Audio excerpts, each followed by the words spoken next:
where the foundation of future begins.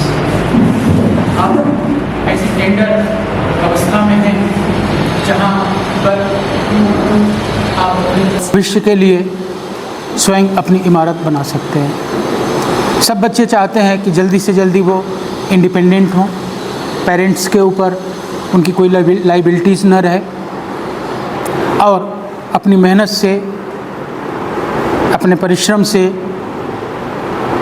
Education के प्रति उनके डेडिकेशन से अपना एक ऐसा ग्लोरियस फ्यूचर बनाएं जिससे उनके माता पिता, उनके समाज को, उन बच्चों के ऊपर गर्व हो। सब बच्चे चाहते हैं। कोई भी ऐसा बच्चा नहीं होगा जो कभी सोचता होगा कि वो कोई ऐसा कार्य करे जिससे कि उसके टीचर, उसकी फैमिली, उसके पेरेंट्स, उसके फ्रेंड एशेम्ड हो, ह्यूमिलाइज्ड हो। कोई ऐसा बच्चा चाहता है? कोई चाहता है कि उसको कोई ऐसा कोई काम करे जिसके कारण समाज में, परिवार में उसकी बदनामी हो? कोई नहीं चाहता ना। सब चाहते हैं कि ऐसा काम करें जिससे उनका माता पिता, उनके परिवार, उनके विद्यालय का नाम रोशन हो।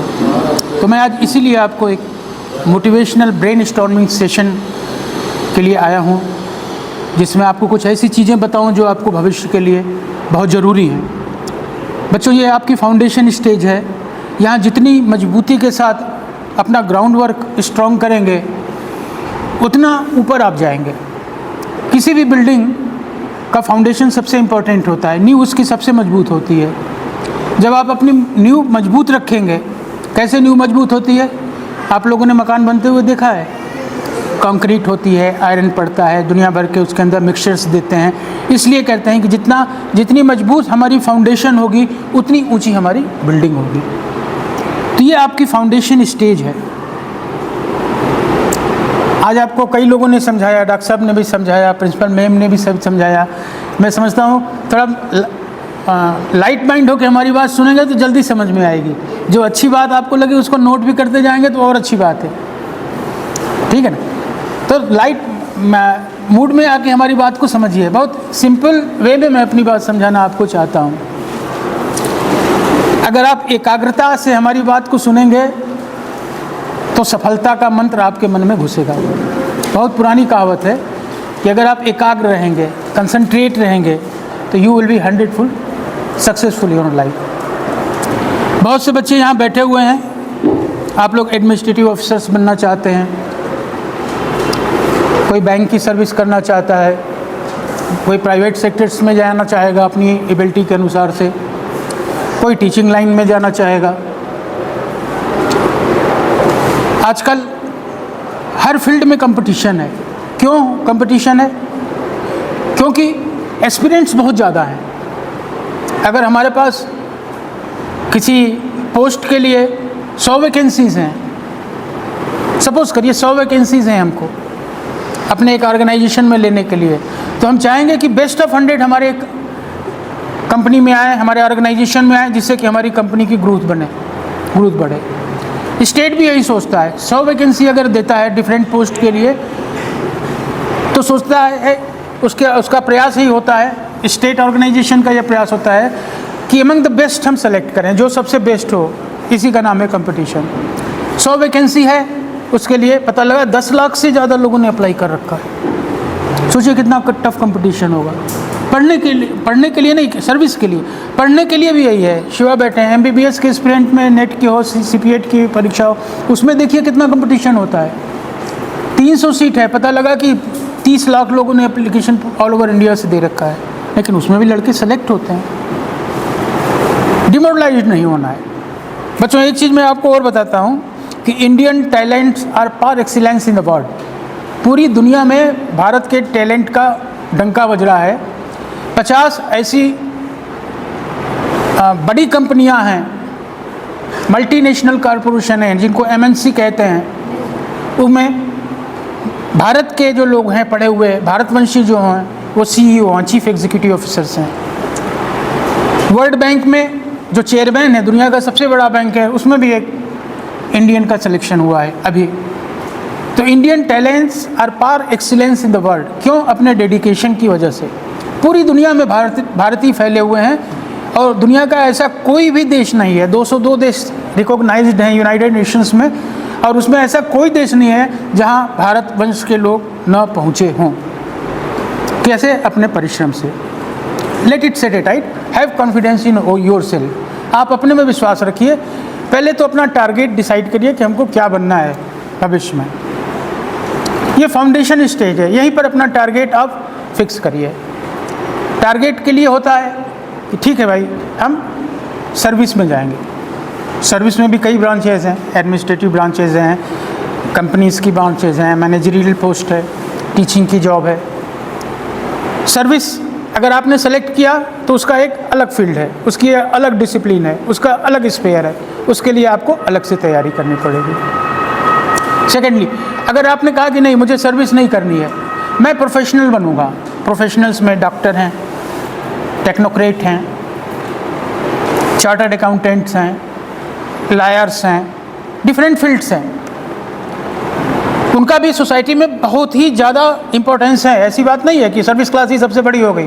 प्रोफेशनल भी डोमिनेट करते हैं सोसाइटी में और बहुत रिस्पेक्ट है उनकी, बहुत पैसा है, बहुत इज्जत है समाज में।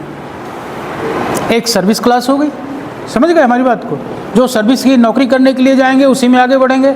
दूसरी प्रोफेशनल क्लास हो गई, डॉक्टर्स बनेंगे, इंजीनियर्स बनेंगे, चार्टर्ड अकाउंटेंट बनेंगे, लॉयर्स बनेंगे, और भी फील्ड्स हैं, आर्किटेक्ट्स बनेंगे। थर्ड आती है कि नहीं, न तो मैं सर्विस में जाऊंगा, न प्रोफेशनल में जाऊंगा, मैं तो बिजनेसमैन बनूंगा। थोड़ी सी पूंजी लगा के अपना बिजनेस करूंगा। बिजनेसमैन की भी सोसाइटी में इज्जत है, लेडीज़ भी बिजनेसमैन बहुत आगे बढ़ गई हैं, CEO हैं, ठीक है। और फोर्थ कैटेगरीज जो आती हैं लोगों की कि न तो मैं सर्विस में जाऊंगा, न मैं प्रोफेशनल बनूंगा, न मैं बिजनेसमैन बनूंगा। कौन सी हो सकती है फोर्थ? बताएं कोई? पॉलिटिक्स में जाएंगे क्यों? पॉलिटिक्स में जाएंगे। पॉलिटिक्स भी बिना पैसे के नहीं, आजकल तो बहुत महंगी पॉलिटिक्स है। जब तक आपके पास 8-10 गाड़ियां न रहें, 100-200 लोग न रहें, रोज़ खर्च करने के लिए लाखों रुपए आपके पास न रहें, तो पॉलिटिक्स में तो नहीं कोई सर्वाइव कर पाएगा। Politics is the last resort of the scandals. मुझे कहना नहीं चाहिए, लेकिन मैं कहने से संकोच नहीं करूंगा कि पॉलिटिक्स एक ऐसी चीज़ है जहां समाज का जो सबसे स्कैंडल्स समझते हैं आप, स्कैंडल्स क्लास के लोग हैं, वो उसको चूज़ करते हैं। जो दबंग हैं, गुंडई करेंगे, ये सब चीज़ें करेंगे, लड़ेंगे झगड़ेंगे। अब पहले जैसी राजनीति में ना तो मॉरल है ना आइडियल्स हैं। Forget about all these things. I am not talking about the politics. I am talking about your career. Career has been divided in 3 parts. First is the service. Services has been divided in many parts. Administrative service, judicial services, professional services, bank services, etc. Second is professional, doctor, engineer, etc. You will become expert in your field. You will race to the ultimate limit. Sky is your limit in the professions. Third one, as I have already told you, want to settle as a businessman. I am first concentrating on administrative service. आप लोगों में से बहुत लोगों की इच्छा होगी कि हम इंडियन एडमिनिस्ट्रेटिव सर्विस आएँ, प्रोविंशियल एडमिनिस्ट्रेटिव सर्विस आएँ, प्रोविंशियल सिविल सर्विसेज में आएँ, अदर सर्विसेज में आएँ। बच्चों, पूरे अपने देश में 2 तरह की एजेंसीज़ हैं जो बड़े पदों पर सिलेक्शन करती हैं। पहली है UPSC, union public service commission, जो दिल्ली में है। वो ऑल इंडिया लेवल की जो सर्विसेज होती हैं, ऑल इंडिया क्लासेस की जो सर्विस होती हैं, जिनको IAS, PCS, income tax, customs, excise, दुनिया भर की पोस्टल सर्विसेज आती हैं, वो ऑल इंडिया लेवल की सर्विस को सेलेक्ट करते हैं। Union public service commission, headquarter इनका दिल्ली में है। सेकेंड में आते हैं प्रोविंशियल सर्विसेज, जो स्टेट्स की हैं। स्टेट अपना रिक्रूट करता है स्टेट ऑफिसर। क्लास 2 सर्विसेज यहाँ से शुरू होती हैं। UPSC में जो सर्विसेज होती हैं वो क्लास 1 होती हैं, जिनको कैटेगराइज किया जाता है। स्टेट पब्लिक सर्विस कमीशन जो होता है, जैसे अपना यहाँ UP public service commission Allahabad में इसका हेडक्वार्टर है, लखनऊ में भी इसकी एक सब ब्रांच है। वो स्टेट लेवल के ऑफिसर्स को रिक्रूट करती हैं, जिसमें deputy collectors, deputy SPs, allied services ढेर सारे हैं जो स्टेट के डिपार्टमेंट्स में जाते हैं। अब तो गवर्नमेंट के जो इतने स्कूल्स हैं, डिग्री कॉलेजेस हैं, उनमें भी रिक्रूटमेंट PCS के माध्यम से होने लगा है। अब अलग से एक नया बोर्ड भी बना हुआ है जो अब इनका सिलेक्शन करेगा। तो 2 कैटेगरीज हो गई सर्विसेज के लिए। एक तो सेंट्रल गवर्नमेंट की क्लास 1 सर्विस हो गई जिसको UPSC कंडक्ट करती है, ऑल ओवर इंडिया इसका टेस्ट होता है। दूसरी स्टेट पब्लिक सर्विस कमीशंस हो गई जो स्टेट लिमिट में होता है, लेकिन पूरे भारत से कोई भी अप्लाई कहीं से कर सकता है। तो मेरा टारगेट आपको रहेगा कि UPSC के सिलेबस के संबंध में हम आपको बताएं, क्योंकि यदि आप सिंसियरिटी के साथ UPSC के सिलेबस जो आपने सेलेक्ट किया है, जो सब्जेक्ट आपने सेलेक्ट किया है, उसमें अच्छी तरह से प्रिपरेशन कर लेंगे तो आपको स्टेट पब्लिक सर्विस कमीशन के जो कंपटीशन होता है उसकी तैयारी करने के लिए अलग से कोई मेहनत करने की ज़रूरत नहीं पड़ेगी। आप क्योंकि मोस्टली जो सब्जेक्ट्स वही हैं, थोड़ा बहुत वायरेशंस हैं, करंट अफेयर्स हो गया, स्टेट की जियोग्राफी हो गई, स्टेट की बिब्लियोग्राफी हो गई, स्टेट का कॉन्स्टिट्यूशनल स्ट्रक्चर हो गया, थोड़ा सा बस वेरिएंट आता है जो स्टेट स्पेसिफिक होता है जिसको आपको पढ़ना पड़ेगा। हर स्टेट का अपना अलग है और हर स्टेट का अलग से उनका स्टेट पब्लिक सर्विस कमीशन है। आप एलिजिबल हैं, मध्य प्रदेश का कोई स्टूडेंट है UPSC में अगर हमारे यहाँ कंपटीशन देता है, सक्सेसफुल हो जाता है तो यहाँ ऑफिसर बन जाएगा। बिहार का है वो भी यहाँ आ जाएगा, कोई डिस्क्रिमिनेशन नहीं है। जो हिंदी भाषी हमारे राज्य हैं जैसे मध्य प्रदेश, बिहार, राजस्थान, हिमाचल प्रदेश, उत्तर प्रदेश, 5-6 राज्य हमारे हैं ऐसे, यहाँ के बच्चे इंटरेक्ट होते हैं पब्लिक सर्विस कमीशन में, सिलेक्शन पा जाते हैं, हमारे स्टेट सर्विस में आते हैं। बहुत से हमारे ऑफिसर्स हैं वो बिहार से हैं, मध्य प्रदेश से हैं, कोई झारखंड से है, कोई छत्तीसगढ़ से है, तो कोई डिस्क्रिमिनेशन नहीं है। इसी तरह अलग स्टेट्स में भी हैं, यूपी के ढेर सारे बच्चे अपना जा कर के कंपटीशन करते रहते हैं। इन नट एंड सेल अगर आप UPSC की तैयारी मन से करेंगे तो स्टेट सर्विस की तैयारी 90% ऑटोमेटिकली आपके द्वारा हो जाएगी। सब्जेक्ट्स, आइए सब्जेक्ट्स में कुछ हम लोग डिस्कस करें जिससे कि कन्फ्यूज़न दूर हो आप लोगों का। एक तो कंपलसरी सब्जेक्ट्स होते हैं जो सभी बच्चों को उसमें अडॉप्ट करना पड़ता है, जिसमें करंट अफेयर्स होते हैं। करंट अफेयर्स समझते हैं? करंट अफेयर्स जानते हैं? हाथ उठाइए जिनको नहीं पता है करंट अफेयर्स क्या होता है। नहीं पता है। करंट अफेयर्स होता है कि आपके इर्द गिर्द जो भी घटनाएं हो रही हैं उन सबको जानें आप। करंट अफेयर्स में आपके सभी सब्जेक्ट आ जाते हैं, सभी सब्जेक्ट्स का आपको थोड़ा थोड़ा ज्ञान होना चाहिए। हिस्ट्री हो गई, कॉन्स्टिट्यूशन हो गया, सोशोलॉजी हो गई, जियोग्राफी हो गया, साइंस के कुछ सब्जेक्ट्स हो गए, मैथ्स हो गया, स्टैटिक्स हो गया, डेली की जो पॉलिटिक्स है वो हो गया, करंट अफेयर दुनिया में क्या हो रहा है इसकी आपको जानकारी है कि नहीं है, मेंटल एप्टीट्यूड टेस्ट उसके अंदर हो गया, आपके अंदर कितनी एबिलिटी है, सिंपल प्रॉब्लम्स दे करके इसको साइकोलॉजिकल टेस्ट के माध्यम से कर सकते हैं। तो करंट अफेयर्स में सभी चीज़ें आ जाती हैं जो कि हर सब्जेक्ट्स का एक तरह से निचोड़ हो जाता है। और आजकल के इर्द गिर्द जो भी घटनाएं हो रही हैं, न्यूज़पेपर में, टीवी में जो आप देते हैं, स्पोर्ट्स में जो चीज़ें हो रही हैं, फिल्म इंडस्ट्रीज़ में जो हो रही हैं, सोसाइटी में जो हो रही हैं, जो डेली इवेंट्स हैं, जो इम्पोर्टेंट डेली इवेंट्स हैं, उसके विषय में पूछा जाएगा कि how much you are aware about your society, how much you are aware about the daily activities which are going on around you. इन चीज़ों को करंट अफेयर्स होता है। फिर लैंग्वेज, हिंदी भाषी क्षेत्रों में या पूरे देश में हिंदी जो अनिवार्य हिंदी होती है हाई स्कूल लेवल तक की, उसमें आपको पूछा जाएगा। इंग्लिश की आपको कुछ जानकारी होनी चाहिए, वो लैंग्वेजेस में UPSC में आपको ये सब चीज़ें पूछी जाएगी, मैंडेटरी है सभी के लिए। सेकंड में आपका ऑप्शन आता है कि कौन सा सब्जेक्ट आप चूज़ करेंगे, ये इम्पॉर्टेंट है। सब्जेक्ट्स में सबसे पहले आती है लैंग्वेजेस, जो बहुत पे करती है, बहुत हाई स्कोरिंग है लैंग्वेजेस।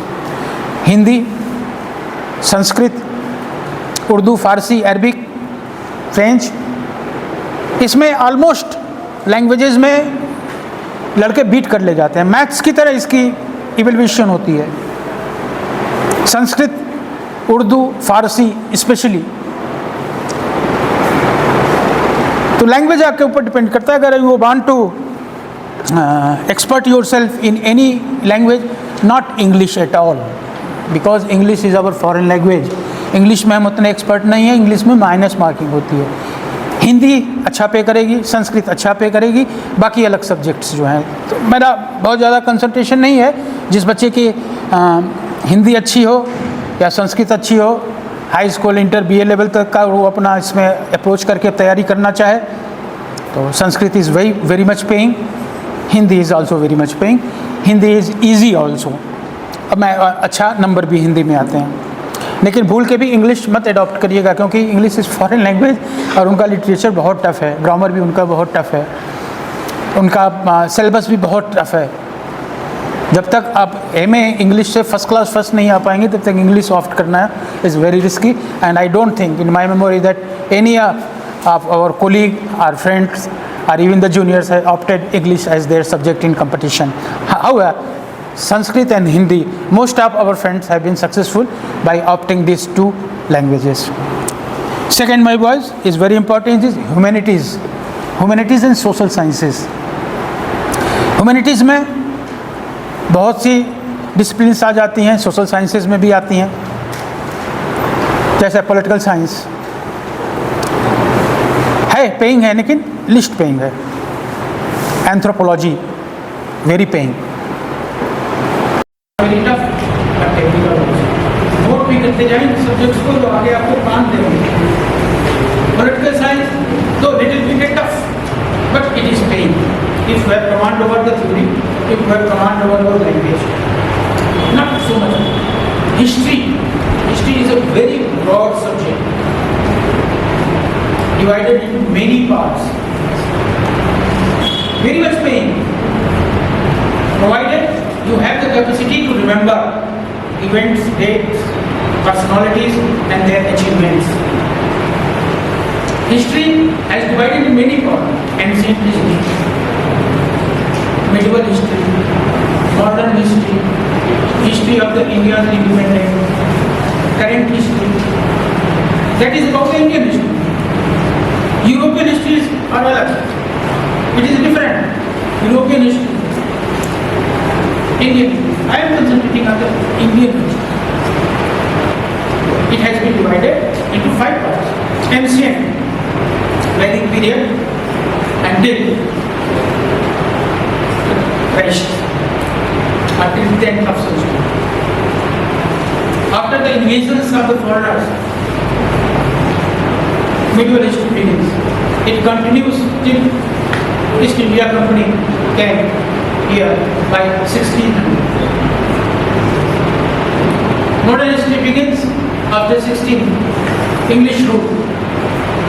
1600 to 1857, 1857.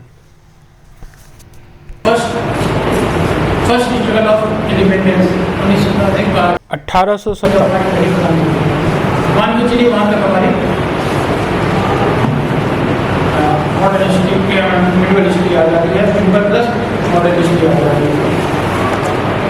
1600 से लेके 1870 पीरियड है, वो हमारी मॉडर्न हिस्ट्री का कुछ पार्ट है। फिर 1870 जब हमारा फर्स्ट वॉर ऑफ इंडिपेंडेंस हुआ, उससे लेकर के 1947 तक जब इंडिपेंडेंट किए, वो हमारी हिस्ट्री है, Indian history for the independence. उसको काफ़ी इम्पोर्टेंट है। फिर करंट हिस्ट्री, करंट आ जाती है आपको 1987 से लेकर के अब तो इमरजेंसी पीरियड है, उसके बाद तक तो हिस्ट्री है several parts. It is tough one, but good one also. Anthropology, I have told you, is very painful. Sociology is also very important. It has a good pain, very interesting. But you have to read not only the Indian sociologists, Indian thinkers, but the European, Greek and other thinkers. एक बार जब आप पढ़ना शुरू करेंगे तो कोई भी subject होगा, अगर उसमें अपना इंटरेस्ट डेवलप करेंगे तो नेचुरली आपको बहुत सी चीज़ें अपने आप ऐसी याद आती चली जाएंगी जो आपको अल्टीमेटली करंट अफेयर्स वाले जो पार्ट होता है उसमें आपको हेल्प करेंगी। उसके लिए आपको अलग से तैयारी नहीं करनी पड़ेगी। करंट अफेयर में हिस्ट्री की बहुत चीज़ें पूछी जाती हैं।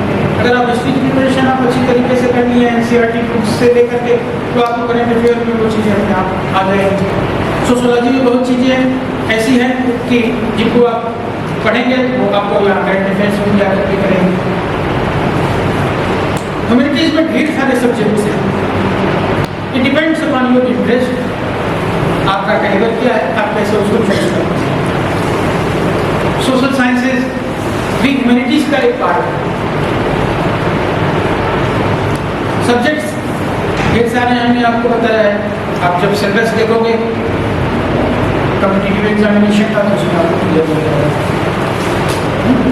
सोशोलॉजी बताया हमने, एंथ्रोपोलॉजी बताया, हिस्ट्री बताया, पॉलिटिकल साइंस बताया, ये कॉमन सब्जेक्ट्स हैं जो बहुत से लोग एडॉप्ट करते हैं। पहला हमने लैंग्वेज बताया, दूसरा आपको ह्यूमैनिटीज एंड सोशल साइंस बताया, तीसरा है टेक्निकल एजुकेशन। टेक्निकल एजुकेशन में मेडिकल के आ जाते हैं, इंजीनियरिंग ब्रांच आ जाती है, मैथ्स भी इसी का एक पार्ट आ जाएगा। मैथ्स एंड स्टैटिस्टिक्स भी टेक्निकली हम करेंगे। Maths and statistics highly paying subject, particularly statistics, but it is बहुत मेहनत होता है। Medical sciences is a very broad subject. None of the students who are successful in their administrative service have opted as a medical sciences. हाँ, science के subjects में technical service के अलावा मैं आऊँगा फोर्थ में साइंस सब्जेक्ट्स में। Biology अच्छा पे करती है, जूलॉजी अच्छा पे करेगी आपको, फिजिक्स केमिस्ट्री टफ है लेकिन पेइंग है। डिपेंड अपॉन आप कितनी मेहनत कर सकते हैं। फिजिक्स, केमिस्ट्री, मैथ्स, बायो, जियो, ये सब सब्जेक्ट्स हैं लेकिन टफ साइड के। They required coaching. अगर आप अच्छी कोचिंग में जाएंगे तभी आप उसकी एक्सरसाइज करके आ पाएंगे। Coaching is little bit costly. I don't think that most of the parents will be able to afford the expenditure in fees of the high level coaching centres. हमारी बात समझ में आ रहा है? सिंपल लैंग्वेज समझ रहे हैं? लैंग्वेज वेरी हमने बताया, लैंग्वेज बहुत है लेकिन कहीं उसमें हिंदी है और संस्कृत है क्योंकि ये हमारे ज़्यादा नज़दीक है। हिंदी बहुत अच्छा पे करते हैं, हिंदी में हम आगे बढ़ें, BA करें, MA करें,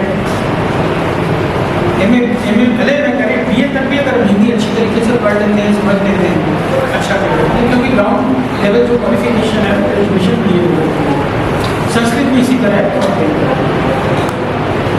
ह्यूमैनिटीज एंड सोशल साइंसेज में ढेर सारे सब्जेक्ट हैं और बहुत कई भी। हिस्ट्री लेंदी बहुत है लेकिन स्कोरिंग।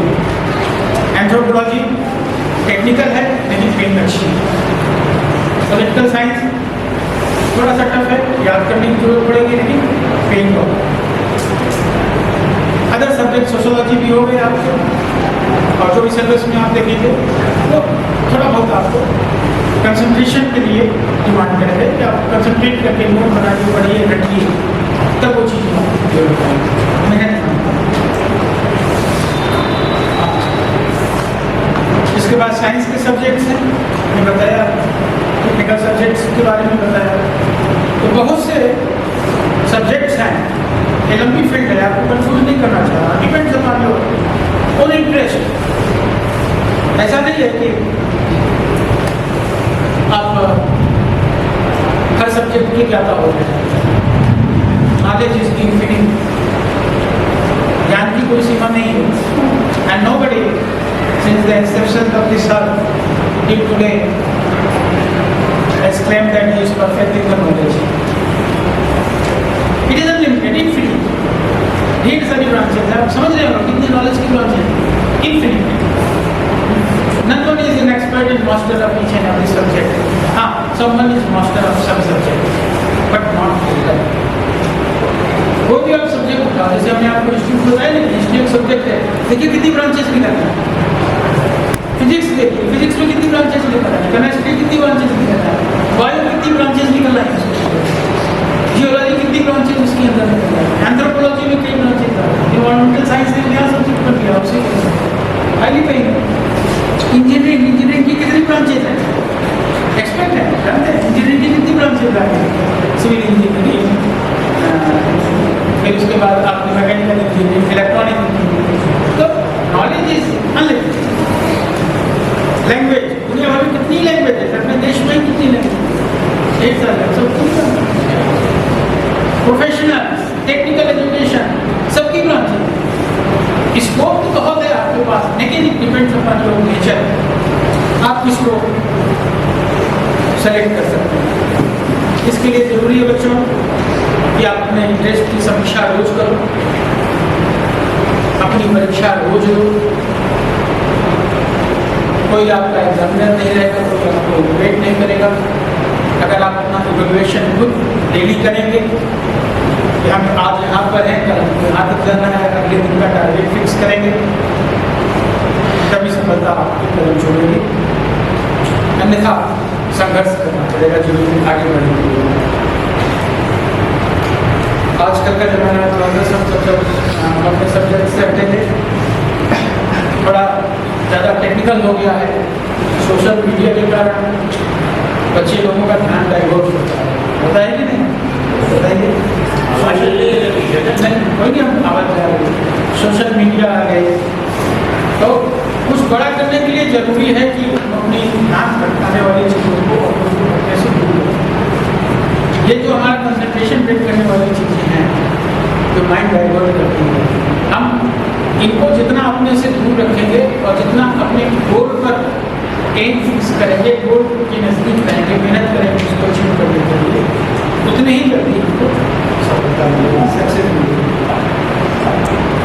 और कुछ बड़ा करने के लिए ज़रूरी है बच्चे कि हम अपना रास्ता, अपना ध्येय, अपना टारगेट सेंट्रलाइज ध्यान रखें। और आपकी सबसे बड़ी शक्ति क्या होगी? Self control. अगर आपके अंदर कोई बुरी आदत नहीं है, सोशल मीडिया से आप डरते नहीं हैं, अपने टारगेट पर कंसंट्रेट हैं, अपना एम आप उसी तरह देख रहे हैं जैसे कहानी में हमने पढ़ा होगा कि अर्जुन केवल चिड़िया की मांग देख कहानी पढ़ा है। लोगों ने पूछा कहाँ देख रहा हो, सब लोगों ने पूछा, उसने बताया पेड़ देख रहे हैं, पौधे देख रहे हैं, ये देख रहे हैं। अर्जुन से पूछा क्या?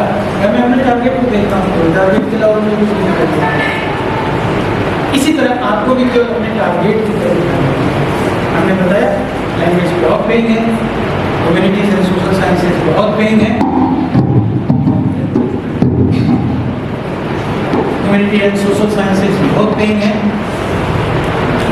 और जो हमारा रिजल्ट आता है कमीशन का, अगर हम उसको इवेलुएट करते हैं तो उसमें पाते हैं मोर देन 70% सक्सेसफुल कैंडिडेट्स ऐसे हैं जो कि humanities social science and language पढ़ते हैं सक्सेसफुल, 30% अदर सब्जेक्ट्स के मैथ्स के कम होते हैं, साइंस के कम होते हैं। हाँ, उनकी एजुकेशन होगी। कोई लड़का अगर MBBS करके बैठा हुआ है, BBA करके बैठा हुआ है, कंपटीशन में जा रहा है, तो उसको कंपटीशन में सक्सेसफुल होने के लिए कोई ना कोई ह्यूमैनिटीज जरूर लेनी पड़ेगी। Anthropology, sociology, political science, history. अकेले उसके टेक्निकल सर्विसेज को सक्सेस नहीं दिला सकता, वो डबल मेहनत हो जाएगी। एक तरफ तो आप टेक्निकल सर्विस पढ़िए, MBBS पढ़िए, फिर उसके बाद आप इंजीनियरिंग IT पढ़िए, फिर आगे दोनों शुरू से ही अपना कंसंट्रेशन एक तरफ रखा जाए। 8 सब्जेक्ट्स अच्छे पेइंग हैं, कोई किसी से कम नहीं, और इजीली आप उसको समझ भी लेंगे क्योंकि आपकी बैकग्राउंड ऐसी। अदर सब्जेक्ट्स में आप एक बार मैं फिर रिव्यू करूँगा जिससे कि बिना याद किए आपके दिमाग में आ जाए। कंपटीशन के लिए सबसे पहले 4th में आगे साइंस की सब्जेक्ट एंड 5th में मिसलेनियस अलग जो भी है। साइंस की तरफ में ज़्यादा इसलिए कंसंट्रेट नहीं करता, जैसा पहले बता दिया, ये जब तक आपकी बैकग्राउंड बहुत स्ट्रांग नहीं है तब तक आप फिजिक्स, केमिस्ट्री, जियोलॉजी और इन सब सब्जेक्ट्स में आपने कुछ काम किया। आज का समय ऐसा है कि आप एक कंपटीशन की मन से अच्छी तरीके से तैयारी कर लीजिए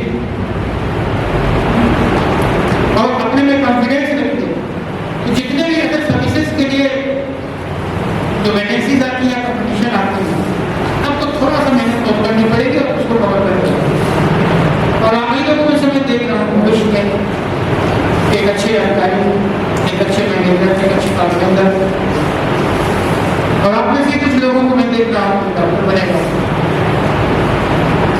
कोई एक अच्छा बिजनेसमैन भी कर सकता है, बीच में सड़क टेक्नोलॉजी।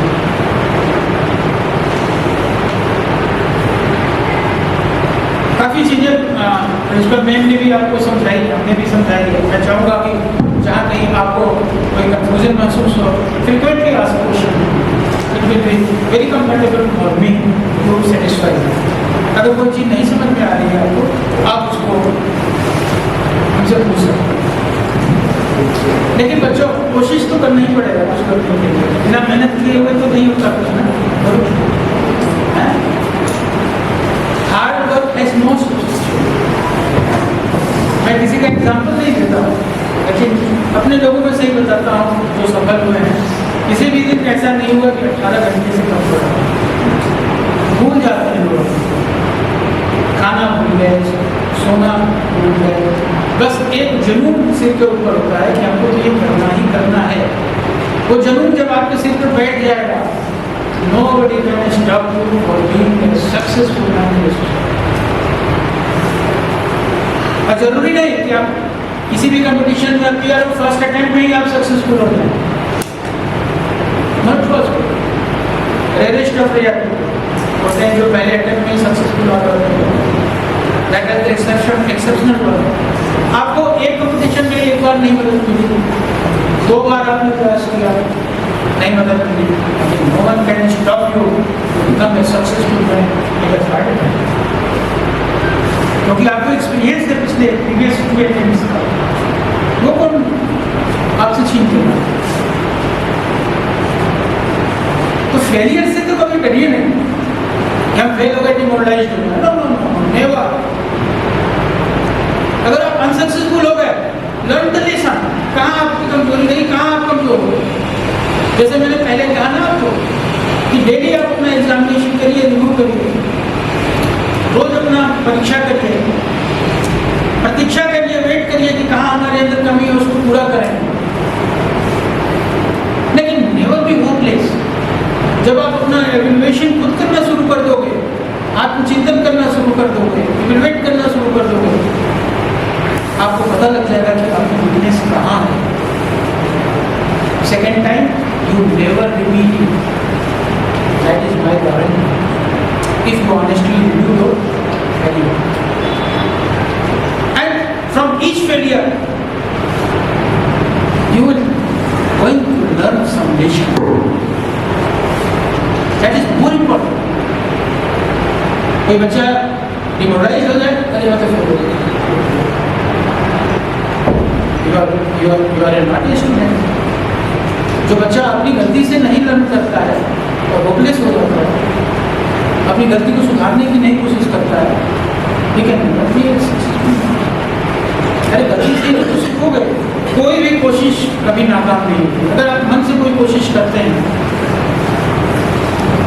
तो वो नाकाम नहीं होगी। क्या कहते हैं, मंजिलें न भी मिले तो फासले हट जाए। यही बात होता है। भले आप अपने टारगेट को ना अचीव कर पाए, लेकिन वो दूरी तो कम हो जाएगी ना, जो आपने एक्सपीरियंस किया है। तो होपलेस तो बच्चों कभी नहीं।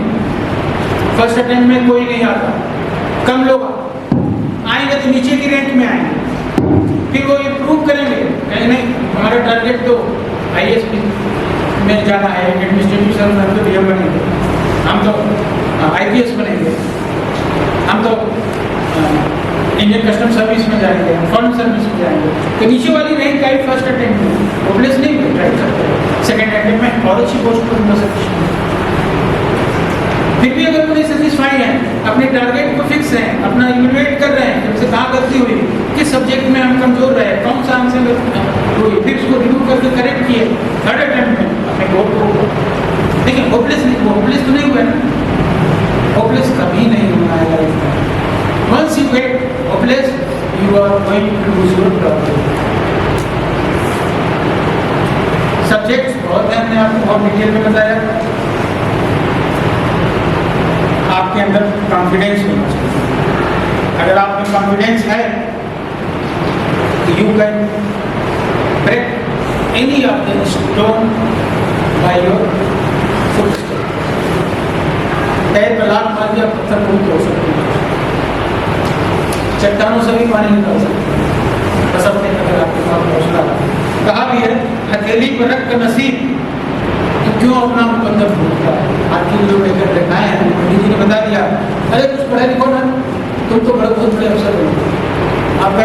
सो रहे हैं, पटाखे खा रहे हैं, सो रहे हैं, खेल रहे हैं, खेल रहे हैं, social media. Nothing is going to achieve without hard work. तो कहा कि नसीब हथेली पर रख नसीब तू क्यों अपना मुकद्दर ढूंढता है, सीख उस समुंदर से जो टकराने के लिए पत्थर ढूंढता है। समुद्र देखा है? कितने लोगों ने देखा है बताइए? अरे टीवी में देखा है, पिक्चर में देखा है, किसी देखा है? लहरें कितनी तेजी के साथ आती हैं और कहाँ रुकती हैं? जहाँ पर पत्थर आते हैं। समुद्र भी तो बहुत दूर से चल रहा है, उसकी लहरें टकराता है पत्थर से, गिर वापस। उसी तरह बच्चों आपके अंदर हौसला होना, होपलेस नहीं होना। होपलेस जब आप हो जाएंगे तो आप अपने पेरेंट्स की जो एस्पिरेशन है आपके लिए उसको डैमेज करेंगे, अपनी पर्सनालिटी को डैमेज करेंगे, नेगेटिविज्म की तरफ जाना शुरू करेंगे और ultimately you will be like a lot of unemployed people who are roaming here and there without any achievement in society. तो खेला जा रहा है देखा होगा आप लोग, पेट पालना जरूरी है। एक समय ऐसा आएगा आप धीरे धीरे बड़े होकर आपको इंडिपेंडेंस चाहिए, अपने पैरों पर खड़ा होने के लिए आपको जो कुछ, इसीलिए आप नौकरी की तरफ भागोगे, इसीलिए आप प्रोफेशनल की तरफ भागोगे। ये दोनों कुछ नहीं मिले तो हमारा लास्ट ऑप्शन जो हमने आपको बताया था आपको बिजनेसमैन टारगेट नहीं चलते हैं ना।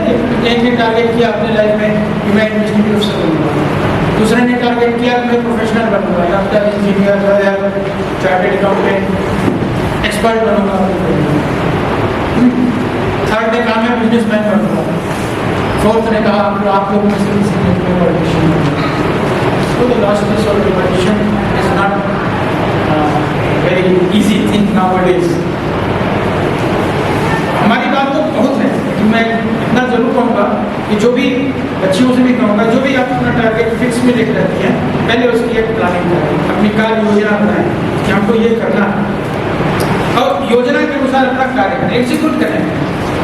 आपने जो प्लान किया है पहले प्लान करें, अप्रूव कराएं प्लान, ये हमारा प्लान कैसा अच्छा है कि नहीं है। अपने टीचर से, अपने पेरेंट्स से, अपने बेस्ट फ्रेंड से, जिसके साथ आप शेयर कर सकती हैं, अपना प्लान बनाएं। अगर अप्रूव हो जाता है, आपको लगता है कि नहीं ये प्लान हमारा ठीक है अपने हिसाब से, तो उसको एग्जीक्यूट करें। अगर आप कार्य योजना अपना नहीं बना के चलेंगे तो जो आपका टारगेट है आप उसको बहुत जल्दी अचीव नहीं कर पाएंगे, कंफ्यूज होने की जरूरत है। इसलिए सबसे जरूरी चीज़ है प्लान योर फ्यूचर, डिस्कस करें, कार्य योजना बनाइए अपनी, और कार्य की योजना बताएं। आपको लगे सेटिस्फाई है अपने टीचर से, अपने गार्जियन से, अपने पेरेंट्स से, सबसे डिस्कस करिए, फिर इसको आप एग्जीक्यूट करें। आपने सब डिस्कशन के बाद लगा कि नहीं मैं तो हिंदी में पढ़ने में हिंदी हमको अच्छी हो जाएगी, थोड़ा सा मेहनत करूँगी, मैं हिंदी अच्छा चीज़ ले लूँगा, नंबर भी इसके अच्छे होंगे। कंपटीशन के आप सिलेबस देख रही हैं, क्या अनसॉल्व पेपर देख रही हैं, उसमें जो 20 साल के, उससे आपको कॉन्फिडेंस आया, ये पूछा गया है, ये मुझे आता है, ये पूछा गया, हाँ इसको भी तो मैं कर सकता हूँ, ये पूछा गया, हाँ इसको भी, ये कॉन्फिडेंस बढ़ेगी। लास्ट ईयर के जब आप पेपर्स देखेंगे, एग्जाम पेपर्स देखेंगे, सॉल्व पेपर्स देखेंगे, क्वेश्चंस बैंक देखेंगे, उनको याद करते हुए चलेंगे, आप में कॉन्फिडेंस ऑटोमेटिकली बिल्डअप होना शुरू हो जाएगा। अभी आप टेंडर एज में, यही बेस्ट है, जैसा मैंने शुरू में कहा, foundation stage is very important. जब तक आप अपनी फाउंडेशन को स्ट्रांग नहीं करोगे, यही टाइम है, यही स्टेज है, इसमें आपको मजबूत होना है, हर तरह से मजबूत होना है। इंफॉर्मेशन टेक्नोलॉजी बहुत आगे है, अगर पॉजिटिव टेक्नोलॉजी का आप यूज़ करते हैं तो योग फाउंडेशन को भी दीजिए। सब्जेक्ट में जो भी आप सब्जेक्ट चूज करें, एनसीईआरटी की बुक्स बहुत इजी अवेलेबल है, सीबीएसई की बुक्स आपकी जो पढ़ाई जाती है, ये भी फाउंडेशन स्टेज है, ये भी क्वेश्चंस में आएंगी आगे जाके। प्रिलिमिनरी एग्जामिनेशन जब होता है आप छुट्टी टाइप का, उसमें बहुत सी चीज़ें ऐसी पूछी जाती हैं जो 6, 7, 8 में आप पढ़ चुके हैं, आप पढ़ चुके हैं, 9, 10 में पढ़ चुके हैं, तो पुरानी चीज़ों को तो आपको भूलना नहीं है। अरे इसको तो पास कर चुके हैं, भूल गए, रिवीजन करिए, माइंड में उसको रखिए, क्योंकि that is the foundation of your education. और उसको जितना आप मजबूत करके चलेंगे उतना अच्छा आप फ्यूचर में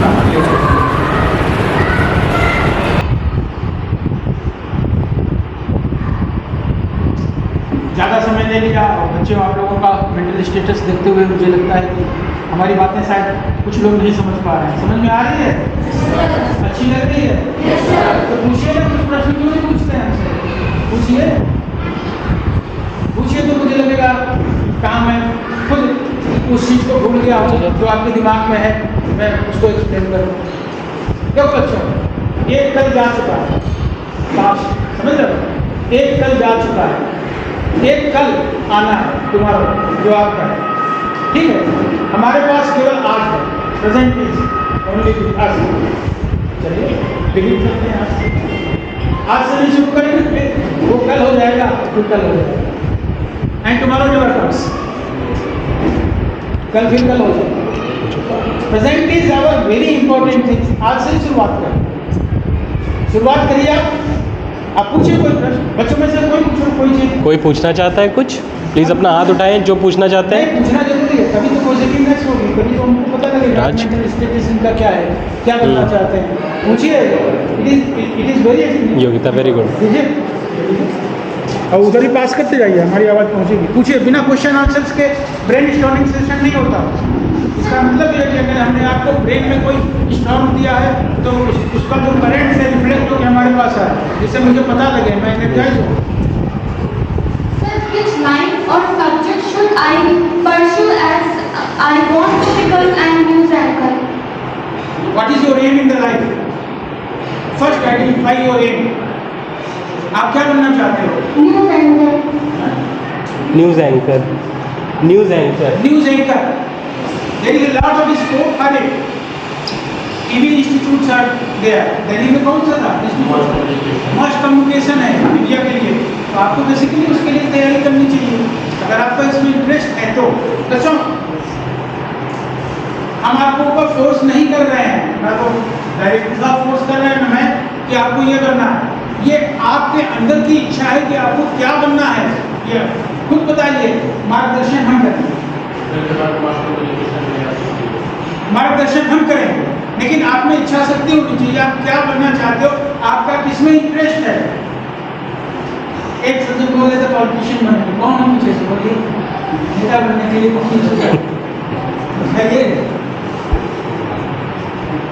मास कम्युनिकेशन की है इंटर के बाद, बहुत अच्छे स्कूल है। आप सर के कॉन्टेक्ट में आइए।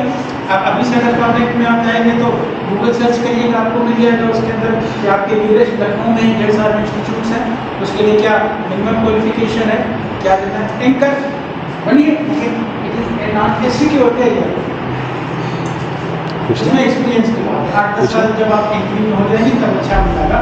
वैसे बहुत हार्ड वर्क की जरूरत है, एंकर तुरंत नहीं बनते हैं, रिपोर्टिंग के लिए आपको फिर लगाना पड़ेगा, ले लेके अपना पीछे भागना पड़ेगा। बोल्डनेस की बहुत जरूरत होती है रिपोर्टिंग करके, क्विक रिस्पांस आपका चाहिए। अगर न्यूज़ में आप लेट हो गए, 2 रिजोल्यूशन में दो, आपका एम्प्लॉय रहेगा 2 रिजोल्यूशन में दो, you are not complete. Direct interview mass communication की तरह आपको होती है।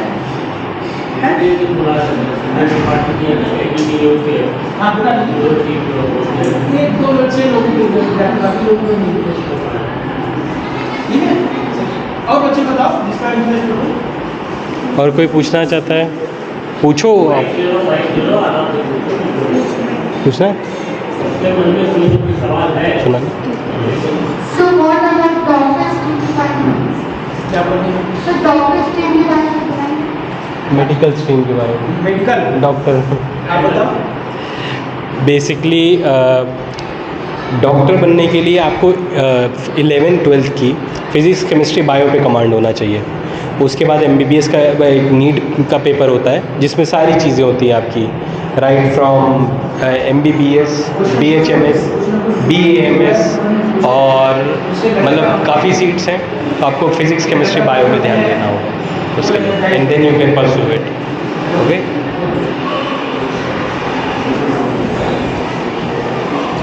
कोई और कौन? स्टूडेंट मैं पॉइंट आउट करके कहूँगा तब आप खड़े कुछ कहना चाहेंगे? ऐसे ऐसे नहीं, ब्रेन स्टॉर्मिंग का मतलब है कि आप क्या समझे क्वेश्चन से मैं आपकी एबिलिटी दिखाऊँ। पूरा मेरे पास ब्रेन है, उसके लिए यही सिस्टम है। उसके पास सवाल है कैसे जी कैसे आवाज़ कट रही है IPS बनने के लिए UPSC कैसे क्रैक? हमने आपको बताया ना कि दो तरह के कमीशन है जो भर्ती करते हैं। एक यूनियन पब्लिक सर्विस कमीशन होता है जो ऑल इंडिया लेवल का रिक्रूटमेंट करता है ऑफिसर्स का, उसी से IAS ऑफिसर्स होते हैं। अगर आपको IPS ऑफिसर बनना है अपनी चॉइस है, चॉइस में उसको दे सकते हैं, बट अगर आप सक्सेसफुल होते हैं तो depends upon the merit list, उस मेरिट लिस्ट में आप कहाँ आते हैं। अगर आपने लिखा है कि मुझे IPS बनना है, अपनी फर्स्ट चॉइस जो पूछा जाता है, और मेरिट में आप बहुत नीचे आते हैं, 700 नंबर पर आते हैं, 600 नंबर पर आते हैं, जब लोगों को सेलेक्ट करना है तो आपको IPS नहीं मिलेगा। IAS इंडियन एडमिनिस्ट्रेटिव सर्विस, जिनमें होते हैं IFS Indian forest service, IPS, ये तीन मेन सर्विसेज हैं जहाँ पर 100 टॉप जो लोग रहते हैं उनको भी आप कोशिश करिए कि टॉप 100 इसमें अपनी पोजीशन बनाएं, जैसा मैंने आपको बताया उसमें आपका सर्विस करें। अगर नीचे में आपका फर्स्ट ग्रेड में सिलेक्शन होता है तो करिए अपने को इस आगे जाए। सेकेंड में अगर आप आ जाते हैं तो इम्प्रूव करिए अपने टारगेट पर अचीव करने के लिए बता दिया, ठीक है। सब्जेक्ट्स क्या लेना चाहेंगे? आर्ट सब्जेक्ट, आर्ट्स में ढेर सारे में बताया, ह्यूमैनिटीज, सोशल साइंस बताया, लैंग्वेजेस बताया, सोशियोलॉजी और पॉलिटिकल साइंस। बेटे बैठ जाओ, लेकिन दो सब्जेक्ट्स ऐसे होते हैं जो कंट्रीब्यूटरी होता है तो एक साथ हम नहीं ले सकते, ठीक है ना। सोशियोलॉजी आपने चूज कर लिया, बहुत एकेडमिक में भी आपको अच्छा नंबर देंगे।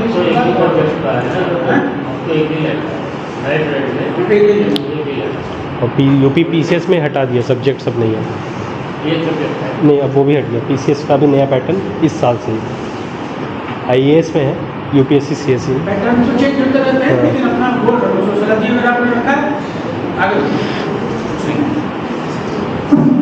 और मैं किससे पूछूं? आप बताइए, क्या नाम है अपना, बच्चे दीजिए और बोलिए।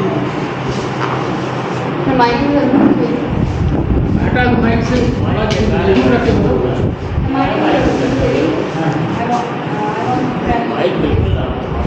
पास आके बोलिए। UPSC समझ में आया हमारी बात में आपको? कोई चीज़ ऐसी जो नहीं समझ में आई आप बोलिए। सर मुझे 12th के बाद मुझे सिविल इंजीनियर पढ़ना है, ठीक, तो सर उसके लिए सिविल इंजीनियरिंग के लिए सर कितने एग्जाम, कौन से एग्ज़ाम देने पड़ेंगे और कितना टाइम लगेगा? बेटे पहले तो आपको हाई स्कूल इंटर से ही अपना बोर्ड चेंज करना पड़ेगा, मैथ्स आपको लेना पड़ेगा, ठीक है ना।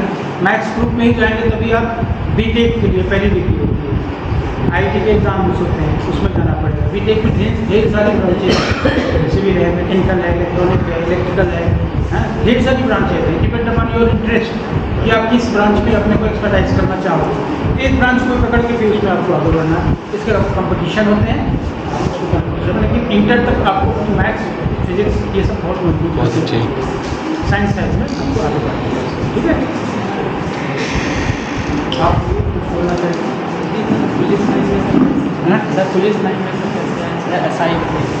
SI बनने के लिए सिंपल है बेटा, पहले तो ग्रेजुएशन करिए, किसी भी सब्जेक्ट में ग्रेजुएशन करिए, फिर हमारे यहाँ UP police service recruitment and promotion board है, वो अपनी वैकेंसीज देता है। वैकेंसीज में आने पर आपको 3 टायर एग्जामिनेशन पास करना पड़ेगा, मेडिकल टेस्ट पास करना पड़ेगा, ठीक है। अगर इन तीनों में आप सक्सेसफुल हो जाते हैं तो आपको 6 मंथ की ट्रेनिंग के लिए भेजा जाएगा। ट्रेनिंग के बाद फिर आपको फील्ड ट्रेनिंग दी जाएगी, फिर उसके बाद रिव्यू ऑफ ट्रेनिंग होगी, फिर पोस्टिंग होगी। तो उसके लिए भी आपको समय समय पर एग्ज़ाम होते रहते हैं। अपना सब्जेक्ट चुन करके उसमें एग्ज़ाम दीजिए, 100% आपका सिलेक्शन हो सकता है। आप I want to know that how to crack the UPSC examination. बता दिया उसी तरह से आपको बहुत Which subject side is best for? हैं। Which side is best and easy for that examination? Easy के चक्कर में मत पड़िए, there is no shortcut for the competition, मेहनत तो करनी ही पड़ेगी। What is your good name? Raj. आप UPSC क्रैक करना चाह रहे हो, कौन से सब्जेक्ट आपने चूज़ किया है? Sir, अभी तो कंप्यूटर कंप्यूटर साइंस है। नहीं, इसमें ये सब्जेक्ट नहीं है, यूपीएससी में सब्जेक्ट नहीं computer science. Like humanities side से आप लेंगे, साइंस साइड से लेंगे, किस साइड से लेंगे? आपको हमने बताया अभी कितने सब्जेक्ट्स होते हैं यूपीएससी में, बताया ना कई बार। हिस्ट्री लेंगे ना, हिस्ट्री पढ़िए पहले एक बार, एनसीईआरटी की बुक्स ले लीजिए, है ना आपके पास, एनसीईआरटी की बुक्स ले लीजिए और एक बार उसको क्लास कर लीजिए। बहुत सिंपल है, लिखेंगे आप उससे क्रैक कर लेंगे। ठीक, आप मुझे तो बोलिए, बोल रहे हैं आप। हाँ, अपना परिचय दीजिए। माइक पास लीजिए। हमारी बात समझ में आई सर? क्या आपको उसमें कमी लगी, कहाँ आपको कन्फ्यूजन है तो पूछिए।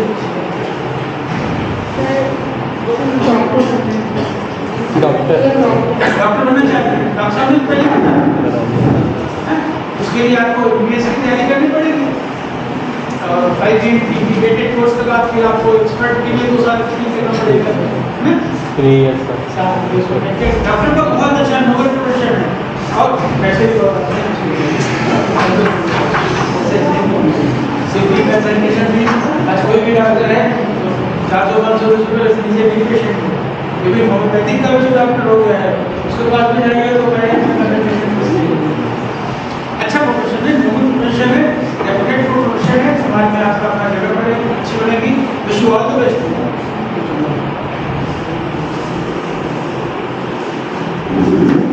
आप बोलिए कुछ sir my name is Harvin Dilkhan sir. मेरी एयरपोर्ट का है और मेरा क्वेश्चन ये है कि आप मतलब शेड्यूल क्या था दिल्ली का? आपका शेड्यूल क्या था डेली का जब आप तैयारी कर रहे थे?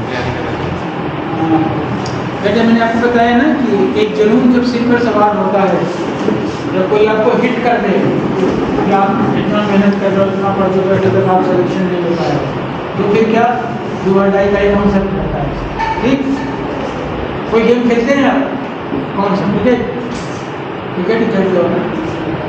अभी कल या परसों कोई मैच हो रहा था, मैंने देखा तो नहीं देखा, उसमें उमेश यादव जो कि इस्टेब्लिश क्रिकेटर है, उन्होंने एक नए लड़के रिंकू सिंह को जाकर कुछ पिंच कर दिया, 5 छक्के वाला पिंच करने से कोई बात अगर हिट हो गया तो आप डेडिकेट हो जाओ। शेड्यूल का तो कोई टाइमिंग नहीं। मोस्टली हम लोग ये प्रिफर करते थे थ्रू आउट नाइट, एकदम सन्नाटा, कोई डिस्टर्बेंस नहीं, पिन अप साइलेंस, कहीं से कोई डिस्टर्ब नहीं। वो पूरी रात 11 बजे से लेकर के सुबह 5 बजे तक, जब तक की धोबी की नहीं, जब तक झल गर्मी नहीं शुरू। वही बेस्ट पीरियड होता है लर्निंग का।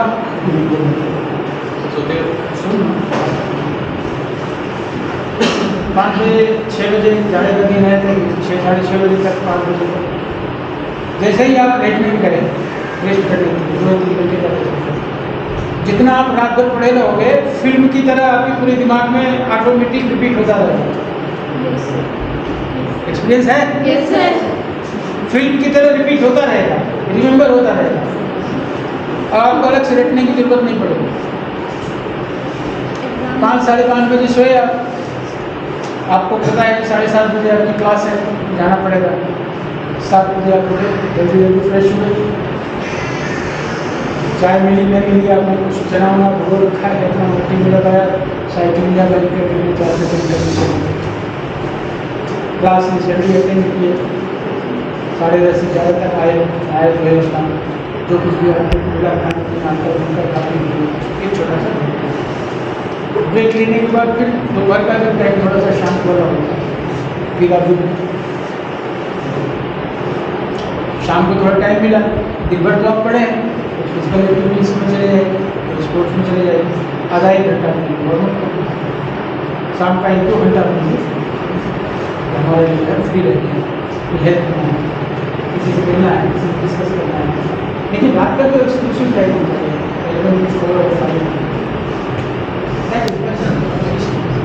वो शाम सर एयरपोर्ट के लिए क्या तैयारी करें? एयरफोर्स के लिए अलग से डेटा होता है, आर्मी रिक्रूटमेंट बोर्ड होता है, एयरफोर्स के बराबर वैकेंसी लगाई जाती है खासकर उसमें टेक्निकल एजुकेशन जरूरी है, आपको BSc मस्ट होना पड़ेगा। BSc में ग्रेजुएशन आपका साइंस में होना मैंडेटरी है। और उसके बाद फिर आपको टेस्ट होते हैं, टेस्ट के बाद जैसा मैंने आपको बताया ट्रेनिंग से कैसा। मतलब फर्स्ट ईयर इंटर में कौन सा सब्जेक्ट जी फर्स्ट ईयर इंटर में कौन सा सब्जेक्ट लेने चाहिए? अब आपका एयरफोर्स में जाना है तो नेचुरली आपको साइंस ही लेना पड़ेगा, आर्ट्स सब्जेक्ट से तो नहीं जाना। इसी अंदर से हाँ, एयरफोर्स सर्विस में आर्ट्स कहाँ काम है? जब आप एयरफोर्स में जा रहे हैं तो ज़्यादातर चीज़ें फिजिक्स के ऊपर डिपेंड है, केमिस्ट्री के ऊपर डिपेंड है, मैथ्स के ऊपर डिपेंड है, कैलकुलेशन पर डिपेंड है, फिजिक्स पर डिपेंड है। इन सब चीज़ों पर जाना पड़ेगा। आर्ट्स का तो आर्ट्स के लिए आपको एडमिनिस्ट्रेटिव सर्विस बेस्ट होती है, ठीक है। बैंक सर्विसेज बेस्ट होती है, बैंक में मैथ्स से थोड़ा एडवांस चाहिए। अदर फील्ड्स में आपकी जैसे अगर आपका टारगेट अपना एयरफोर्स का बनाया है तो साइंस इज मैंडेटरी, आपको साइंस लेनी है। आप बताएं कुछ पूछिए। जैसे आई एम साइगार सर, मुझे ना सर डाउट बहुत रहता है, कन्फ्यूजन बहुत रहती है कि मैं क्या करूँ क्या ना करूँ। सर इसीलिए सर आप बता सकते हैं कि मतलब मैं क्या कर सकती हूँ, मतलब सब्जेक्ट्स कौन से चूज करती हूँ। मैंने आपसे पहले बताया है कि अपना टारगेट खुद आपको फिक्स करना पड़ेगा, नोबडी कैन फोर्स यू। आपकी इच्छा क्या है, आपका इंटरेस्ट क्या है, किस सब्जेक्ट में आप किधर आगे, आप कन्वीनियंट किस सब्जेक्ट में हैं, कौन सा आर्ट्स में कन्वीनियंट है। आर्ट्स में कौन सा सब्जेक्ट आपको सबसे अच्छा लगता है?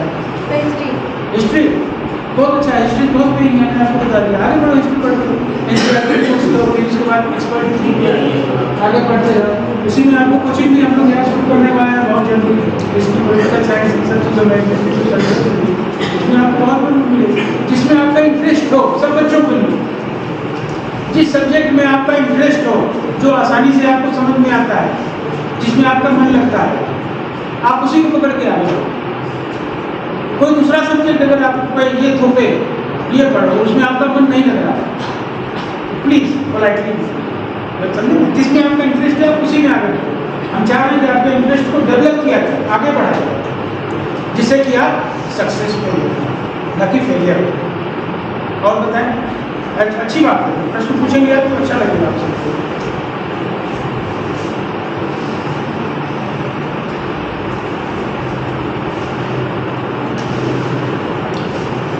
बच्चे लोग पूछे, आप पूछिए कुछ। अगर हम नीचे आए लास्ट बेंच, वही बोलो, आवाज़ सुन लेंगे। थोड़ा लाउडली बोलो अर्श। क्या बोल? Artist painter, sketching. इसके लिए तो अलग से इंस्टीट्यूट है। आर्ट्स के लिए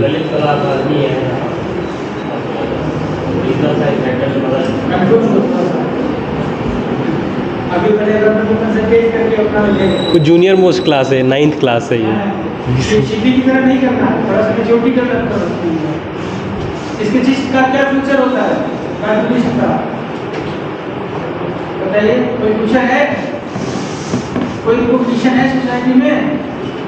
तो हम तो इतनी देर से आपको यही सिखाने के लिए है कि अपना स्टेटस, अपनी रिकॉग्निशन, अपना रिस्पेक्ट सोसाइटी में कैसे एस्टेब्लिश करें। Caricature has no scope in the society. Doctor का है रिस्पेक्ट, आपने बोला एसआई का वो भी रिस्पेक्ट है, आपने बोला आईपीएस का वो भी रिस्पेक्ट है, आईपीएस का भी और बच्चों ने बोला कैसे यूपीएससी क्रैक किया जाए। इंटरेस्ट है सोसाइटी में, रिस्पेक्ट भी हो। तो आप अपना टारगेट ऐसा फिक्स करो जो कि ग्लोरियस हो, रिस्पेक्टफुल हो और अर्निंग भी हो, ठीक है ना। पहले ये सर जब ये सब कंप्यूटर डिजाइनिंग नहीं आई थी तब तक इन चीज़ों का महत्व था। हर चीज़ें एक क्लिक पे पूरी बिल्डिंग का नक्शा बन जाता है और वो नक्शे को बनाने के लिए पहले सालों लग जाते थे आर्किटेक्ट्स को, हाथ से करते थे। अब वो कमांड दो कितने ऐसा करना है डिजाइन का तो बन जाएगा। ज़्यादातर कंप्यूटर ग्राफिक में जाओ, ग्राफिक डिज़ाइनिंग उसमें आर्किटेक्ट्स में जाओ, साइंस सब्जेक्ट्स लेके जाओ, इसमें स्कोप्स है। पेंटर का बहुत मेहनत करनी पड़ेगी। रविशंकर और उनको जैसे करने के लिए हमारे समझ से तो पेंटिंग का आजकल जुनून शादीशुदा औरतों में ही है, जिनके पास खाली समय होता है वो पेंटिंग स्केचिंग करते रहते हैं। जेंट्स में तो अब वो कल्चर नहीं करोगे। ज़्यादा कुछ ना करके मैं एक बार फिर रिक्वेस्ट करूँगा आपसे कि अपना हेयर कुछ बनाएं, अपना बैठ जाओ। सोशल साइंसेज एंड ह्यूमैनिटीज के subject, language Hindi, English, Hindi, Sanskrit.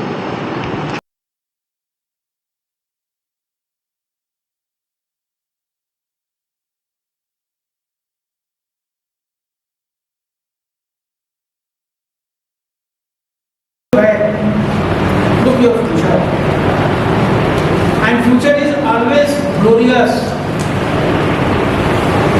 Nobody can predict that his or her future is in darkness. अगर ये भावना आगे कि अरे आगे कुछ नहीं है हमारे अंदर, depression, hopelessness, frustration, therefore we will not achieve our dream, our goal, our target. Future is always glorious. भविष्य हमेशा सुनहरा होगा, बशर्ते आप पॉजिटिव थिंकिंग लेके चलें, अपना ध्येय बनाएं, उस ध्येय की समीक्षा करें, अपने को पॉजिटिव खुद करें। आप जब अच्छा काम किए हैं खुद अपने को शाबाशी दें, very good Prabhu, you have done very good work. इससे क्या होगा? आपका सेल्फ कॉन्फिडेंस बढ़ेगा। किसी दूसरे को मत जाइए, टीचर हैं आपको तकली देने शाबाशी देंगे, पेरेंट्स देंगे, खुद इवेलुएट करिए और खुद अपनी फील्ड होगी, Prabhu get done, keep it up. देखिए जितना आपको खुद बढ़ेगा।